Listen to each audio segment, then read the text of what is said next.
Yeah, this whole convenience, this culture of convenience now, it's very detrimental in many ways. But yeah, as you say, back to the point, it's certainly not conducive to a healthy lifestyle ordering these things, and the cost is when you actually add it all up, and you add up the coffees, and you add up the Greg's donuts, and the steak bakes, and this little treat and that little treat. It's incredible how much it costs. I saw someone at the gas station the other day. They were buying a bottle of Oasis, another fizzy juice bottle, and like a Yorkie bar and something else. It must have come to over £6.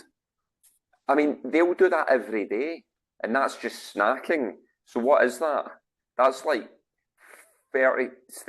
Okay, they're not going to the gas station every day, but they'll find something, to a newsagent or whatever, to buy this stuff from. I mean, that could be like £30 a week on purely pointless snacking.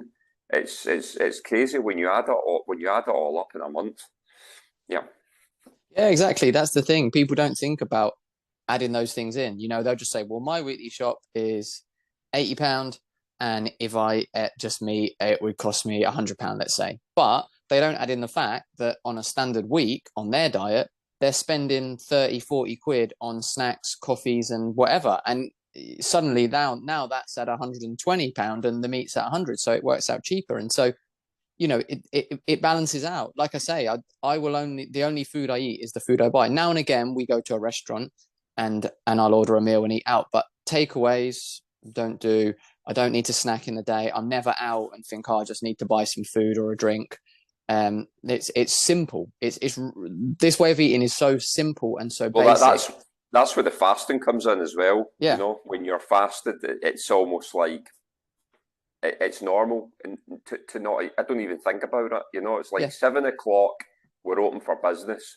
Not 1 minute before, or no, maybe not 1 minute before, maybe not like that, but 7 o'clock roughly is when business opens.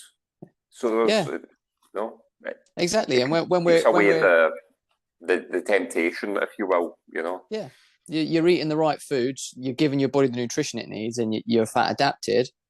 You don't get those severe cravings to eat. I used to be like that when I used to eat carbohydrates and eat a standard diet like everyone else. Well, not even a standard diet. I was eating what I would consider and what most would consider a reasonably healthy diet.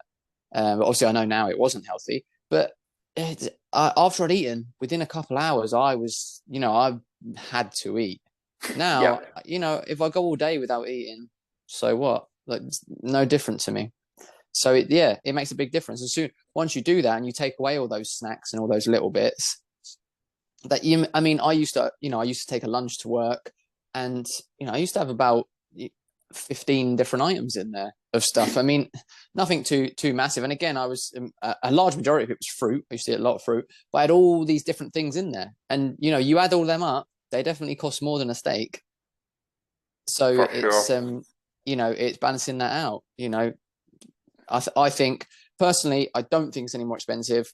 The only way it'd be more expensive is if you're getting sort of top quality meat, and even then, I think it's value for money. For money. That's it. You're getting what you pay for, and I think it's completely worth it. And it's really sad that in society these days we value health so low. We value, as you mentioned before, convenience and comfort. And comfort's the enemy of progress. And we've become so comfortable that not only are we not progressing, but we're regressing. We're getting worse and worse. And as you say, having food delivered to your door within 20 minutes and stuff from Amazon Prime is delivered to your door in the same day. Like, we're so lazy, and it's really terrible for us. And also, I know we mentioned before when we spoke off camera, and we spoke about it before, is also you have to look at the ingredients in these foods you're buying for convenience. Not even just the takeaways. We know they're full of rubbish. In the store, you're buying your pre-made sauces and your soups and stuff like that, and they're full of rubbish. You're not just costing yourself with not getting the optimal nutrition, you're poisoning yourself too, and not saving yourself any money. There's literally no reason. No, and these things are full of sugar and additives and preservatives, even though they can cost less than £1. But you're going to end up feeling hungry again pretty soon, and you're going to try and satiate yourself with more of that rubbish. But very interesting what you were saying there about, the fact that it is convenient, and that we as humans need to we need to sort of listen to our bodies more. Like when we're eating good quality steak, we're getting all the nutrition, it is filling us up, but we start to get a sense of, how our bodies are reacting to it. And when you're eating optimally, you do end up feeling great. You don't need to overeat. And I think this is where something called intuitive eating comes into play, which is actually, really interesting. It's about, listening to your body, and knowing when you're basically satisfied, and having that intuition and that instinct, if you will, to educate yourself on what is the right amount for you, when you're satiated, when you don't need to overeat, and when you need to start eating, I guess, on a daily basis. Yeah, yeah, absolutely. It's really interesting. I've been looking a bit into this lately, the intuitive eating, and I found a really interesting study that we're going to talk a little bit about today, which I sent to you. But it's just intuitive eating. If you look at the whole, planet Earth, every single animal, no one tells them what to eat.